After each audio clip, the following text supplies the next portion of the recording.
So one of the hardest thing in piano playing is that you have to keep up with your exercises, your scales, your songs that you have to play, and then always save up a little bit of time to just kind of like play around and improvise and play anything you like. And even for me, it's just a hard task all around because it is not easy. It's not easy to practice a lot of things that your instrument demands out of you. And on this video, I do want to talk about a little bit of a motivational thing because I do hear it from my students where one student was gone for vacation for about 3 weeks, and I think they returned back home like during that time anyway, so she had time to be at home. And when I came back, this is a normal thing.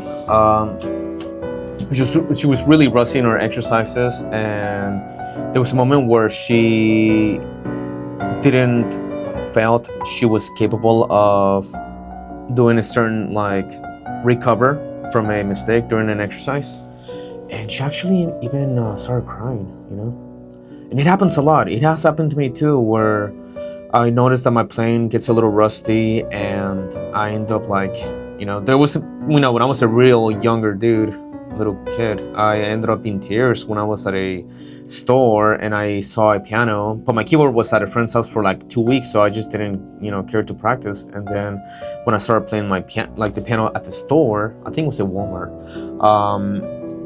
I recognized that I was really rusty, and I was told that I sucked, and I started crying. Well, it was so heartbreaking for me.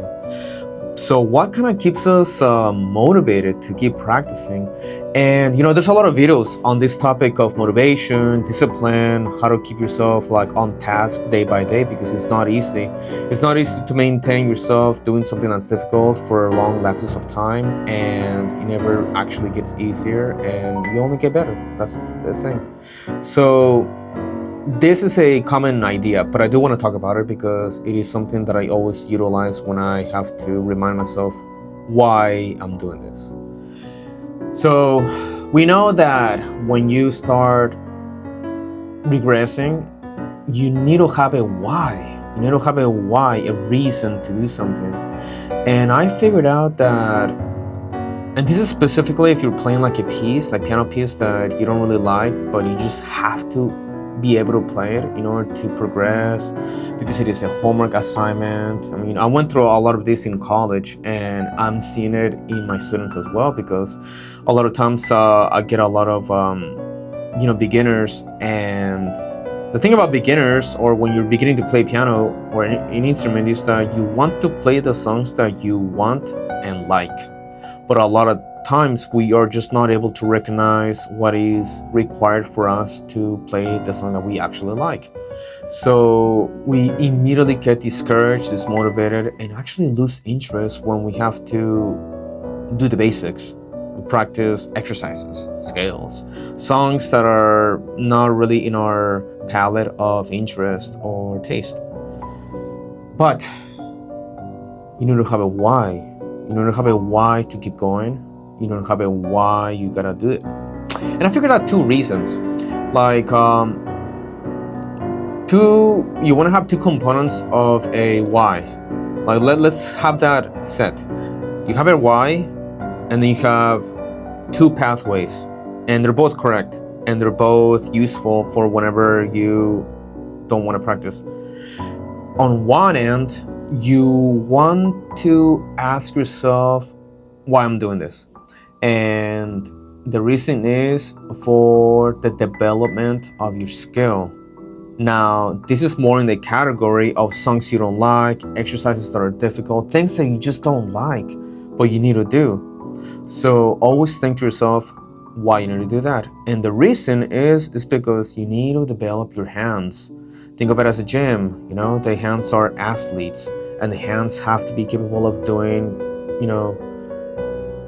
articulated, complex task on the piano: rhythm, picking numbers, and notes, 3 chord values. So always remind yourself that you're doing things you don't want to do so that your hands can develop.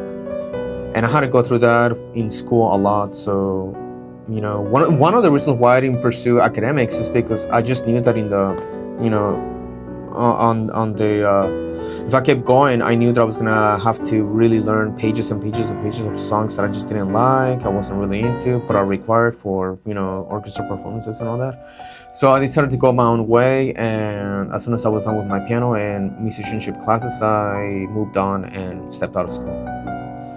The other reason why, the other thing why, is because you love the song, and that's like more palatable, I guess, because of the love of music that you have for a certain song.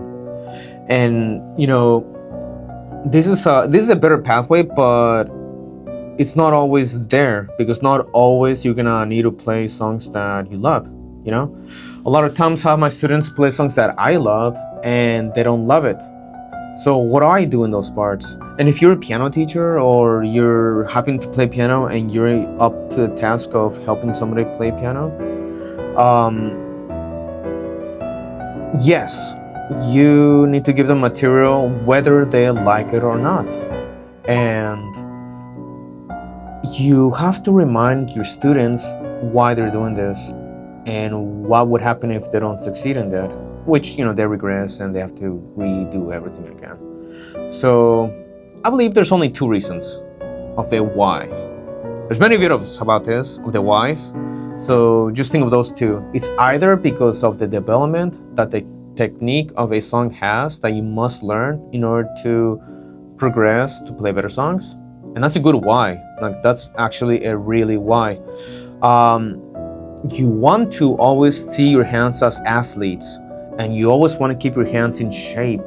You always want to practice at a maintenance, meaning that you want to practice in a way that just continues the momentum of your hands condition.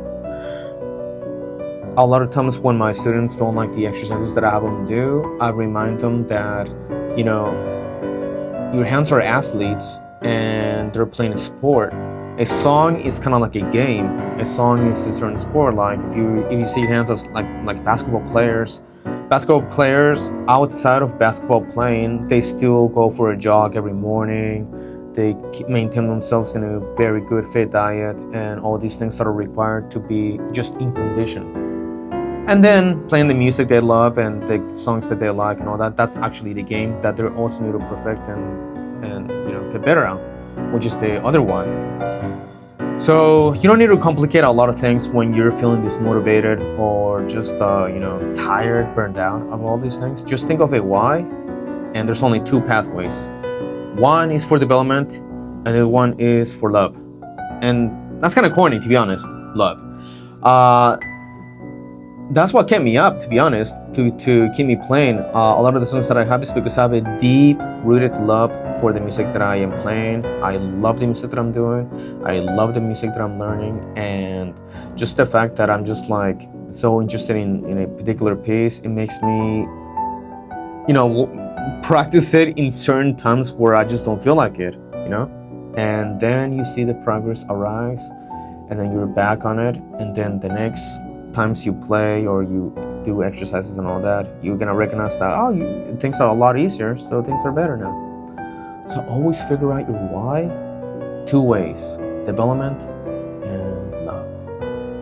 That'll be all for this video. It's a short one. I just had these thoughts, so I had to immediately make a little video about it to capture it. So drop down in the comment if you have any thought into this. What do you do when you feel dismotivated, and what keeps you working hard and always excelling? Drop a comment, like, subscribe, share, all that good stuff, and I'll see you on the next video. Thank you for watching.